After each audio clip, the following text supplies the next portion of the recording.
Halo, selamat pagi. Kembali lagi Anda bergabung di Ruang Publik KBR dan kali ini bersama saya Rizal Wijaya hingga pukul 10 waktu Indonesia Barat. Dan kali ini Ruang Publik KBR dipersembahkan oleh Ashoka Indonesia.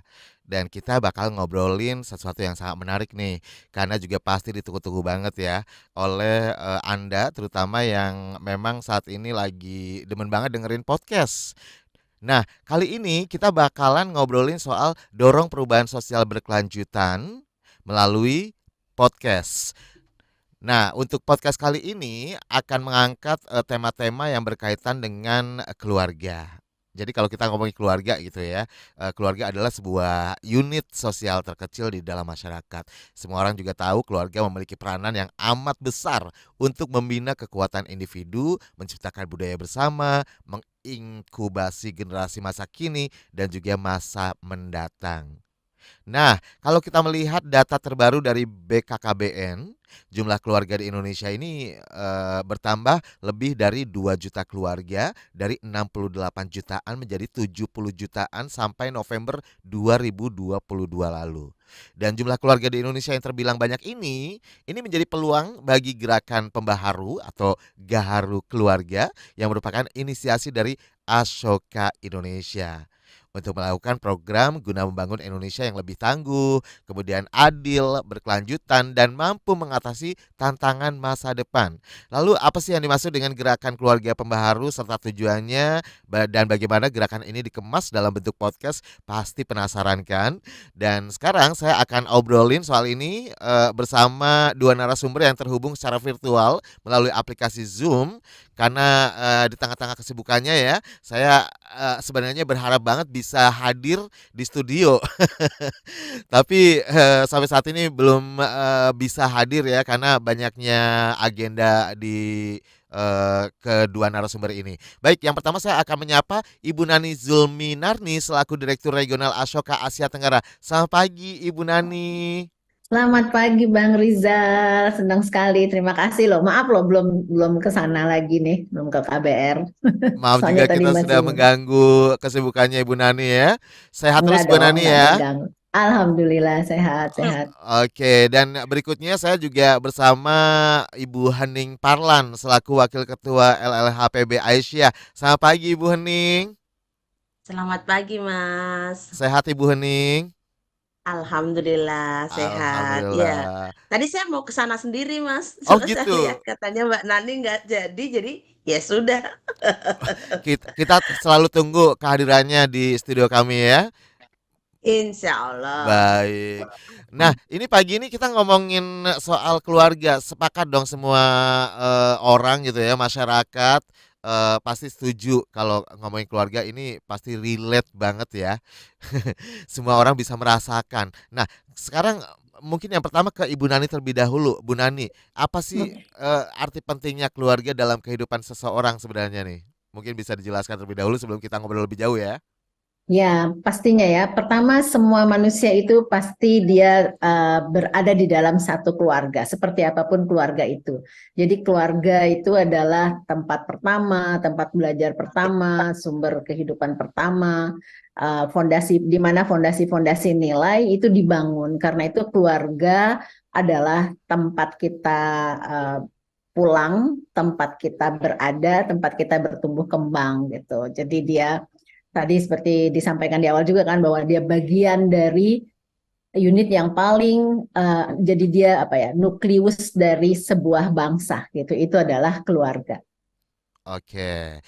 Jadi menjadi fondasi pertama gitu ya Ibu Nani ya. Kalau Iya, keluarga ini bagi siapapun personal, siapapun orangnya gitu ya. Karena lahir pertama ya dari keluarga dan sejauh-jauhnya kita terbang kemanapun, pergi kemanapun ya kembalinya ke keluarga lagi. kembali ke keluarga ya. Oke, baik. Dan ini kan berbicara tentang peran orang tua dalam sebuah keluarga.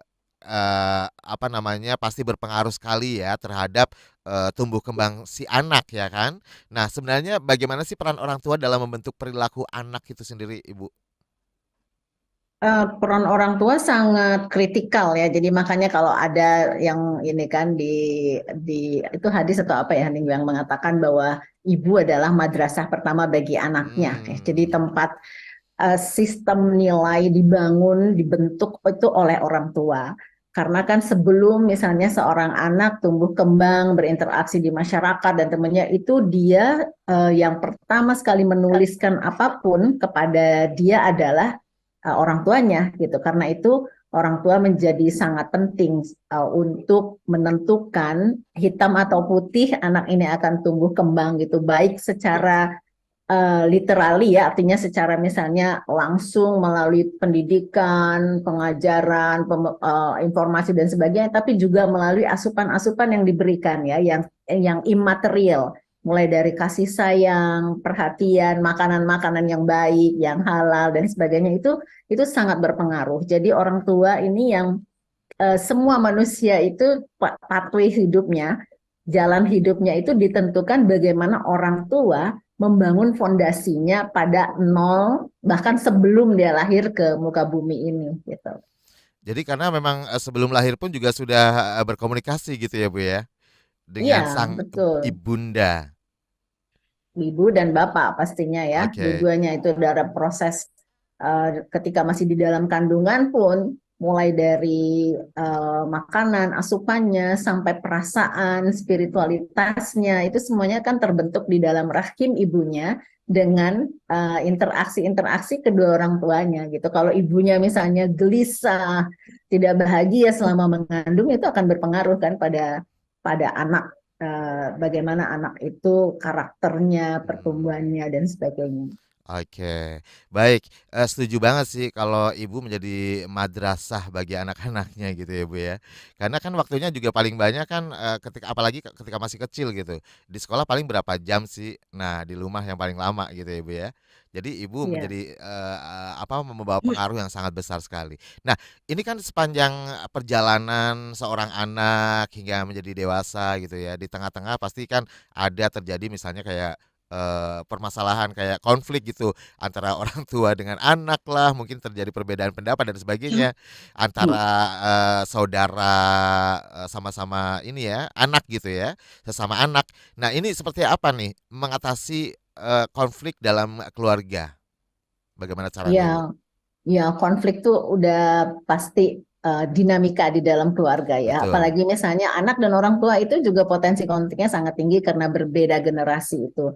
Saya rasa yang paling utama adalah soal komunikasi. Makanya fondasi keluarga dari awal itu dibangunnya seperti apa. Misalnya ada kesepakatan untuk saling terbuka ya, tidak ada rahasia di dalam keluarga sehingga ketika misalnya ada perasaan tidak bahagia, tidak puas dan sebagainya bisa dibicarakan. Nah, konflik-konflik di dalam keluarga itu hanya bisa diselesaikan kalau itu dibicarakan secara terbuka dan semua bisa berada di posisi yang setara gitu ya. Kadang-kadang kan orang tua gitu, sebagai orang tua kita suka menggunakan power sebagai orang tua ini untuk mendominasi dalam hal komunikasi dan sebagainya, merasa paling benar.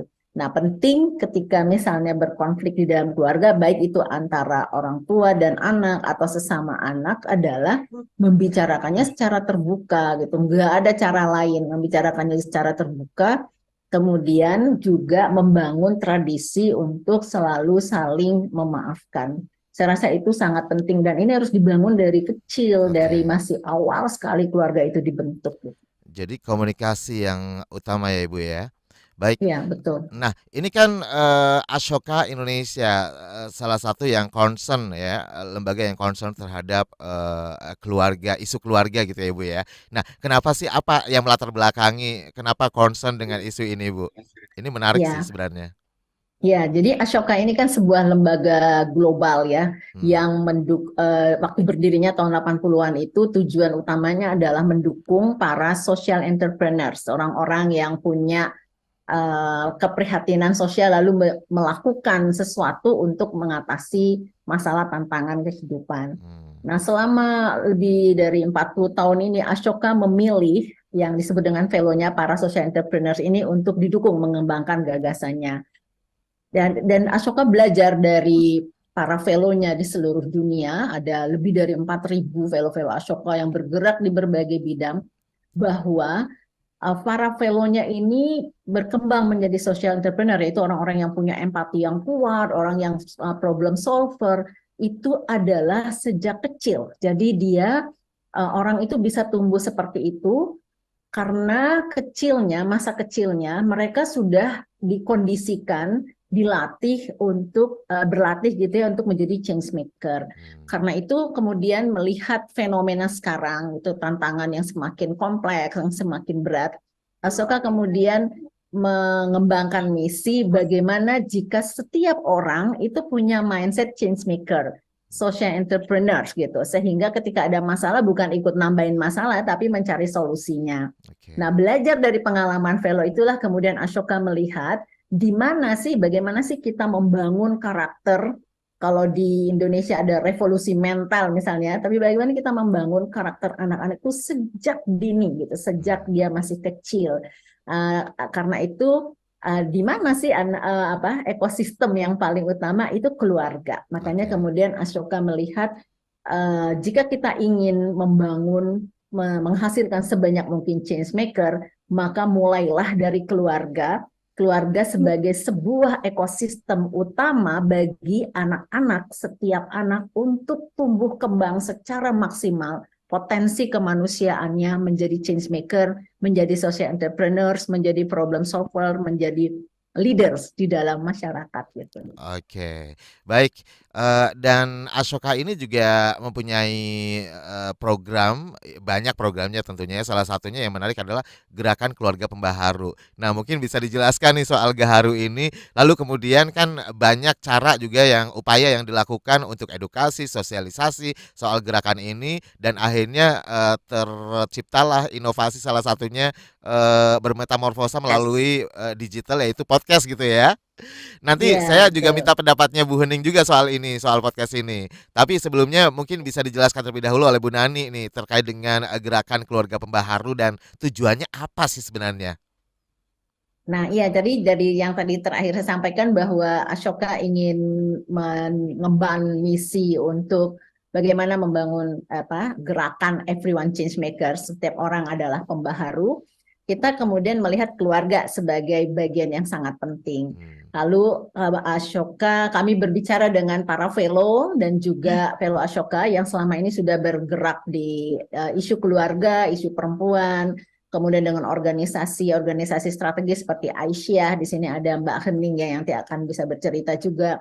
Kemudian Fatayat yang memang bergerak di keluarga untuk bersama-sama bagaimana kalau kita berkolaborasi untuk menggerakkan keluarga-keluarga untuk menjadi ekosistem bagi tumbuh kembang anak sebagai change maker. Nah, ini disambut baik karena memang kita merasa gelisah juga ya di Indonesia bahwa begitu banyaknya tantangan yang dihadapi dan semakin berkurangnya, semakin terdegradasinya ikatan-ikatan keluarga gitu. Karena itu penting. Nah, kemudian kita bersama-sama mencanangkan, kita berkumpul bersama, workshop untuk melihat, memetakan, kemudian kita bersama-sama ada 14 organisasi mencanangkan gerakan Pembaharu Keluarga yang kita sebut dengan Gaharu Keluarga. Tujuannya apa? Tujuannya adalah mengaktifkan keluarga-keluarga sebagai unit, sebagai bagian yang sangat penting dalam bermasyarakat, berbangsa dan bernegara ini untuk membangun ekosistem bagi tumbuh kembang anak sebagai change maker. Itu tujuannya. Baik. Dan biasanya agen perubahan itu kan memang identik dengan anak muda gitu ya, Bu Nani ya. Betul, Dan Bu Hening ya. Tapi ini justru muda dan perempuan. Iya, anak muda dan perempuan. Tapi justru ini ibu-ibu loh ya, yang semangat sekali ya kan. Seperti kita ketahui ada beberapa juga dari komunitas yang mengikuti workshop gitu ya. Karena saya juga terlibat kemarin kan dalam proses workshop tersebut. Ini seorang ibu profesional yang notabene memang kesibukannya luar biasa ya. tapi Ya. masih semangat untuk mengikuti workshop untuk pembuatan podcast Gaharu ya, gerakan keluarga ini. Baik, tapi sebelum kita lanjut Ibu, nanti kita akan bahas lebih dalam soal podcast ini ya, yang membahas soal keluarga-keluarga di Indonesia ini bersama Ibu Hening dan juga Ibu Nani. Tapi kita tahan dulu karena kita harus jeda iklan. Dan jangan kemana-mana, untuk Anda yang pengen ikutan juga gabung bersama kita, silahkan ditunggu loh melalui telepon bebas pulsa di 0800 245 7893 dan juga WhatsApp di 0812 118 8181, atau Anda juga bisa komentar melalui YouTube.